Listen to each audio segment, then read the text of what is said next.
What is health? You could look in a medical dictionary, you could find a definition. I'd like to share with you a definition that I've learned. Health is the optimal state of mental, physical, and social well-being, not just the absence of disease or infirmity. Now, you could say that there are 5 factors that make up health. Let's list those. We have fuel, the food you eat; exercise, how you move and use your body; rest or sleep; positive mental attitude and mental health; and a sound nerve system. Let's talk about fuel. Now, we all know eating quality food is important, but why? Well, because food is the ammunition your bodies use to build new tissue. So the higher quality the food, the higher quality the tissue. Now, talking about exercise now.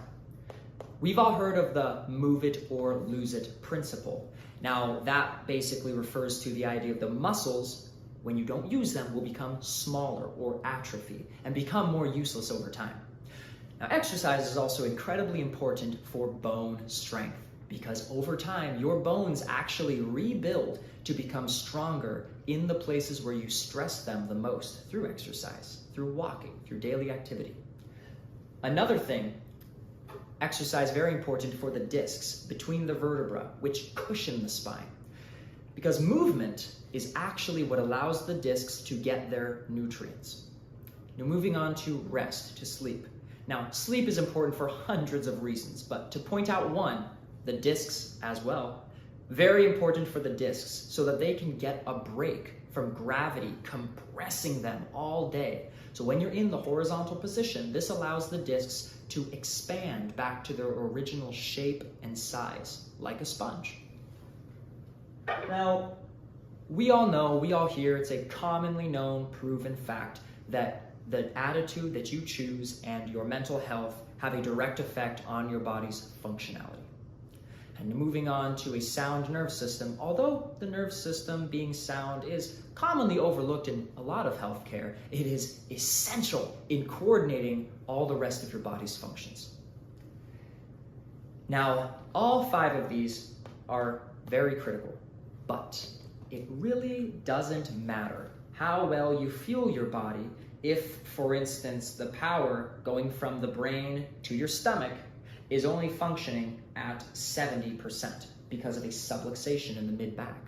It also doesn't matter how much you exercise a specific muscle in your legs, for instance, if the power going into one of those legs is only at 85% because of a subluxation in the low back, choking off power. And how well do you think you'll be sleeping if you have pain, if you have discomfort, you have numbness, tingling, you have inflammation? Probably won't be sleeping that well. And if you have any pain or discomfort, any named symptom, you aren't functioning properly, how do you think this is going to affect your mood, your attitude, your mental health?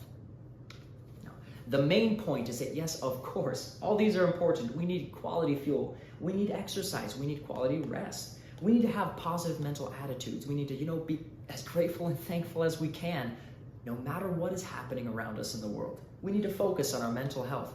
But really, the key to all of these is a sound nerve system. And that, of course, is behind our brain and spinal cord, controlling the body with power and receiving information, creating this amazing cycle, coordinating. Now, here we have the 5 factors of health. Let's take them all seriously and let's take our health to the next level, anchored, of course, in a sound nerve system by utilizing chiropractic care.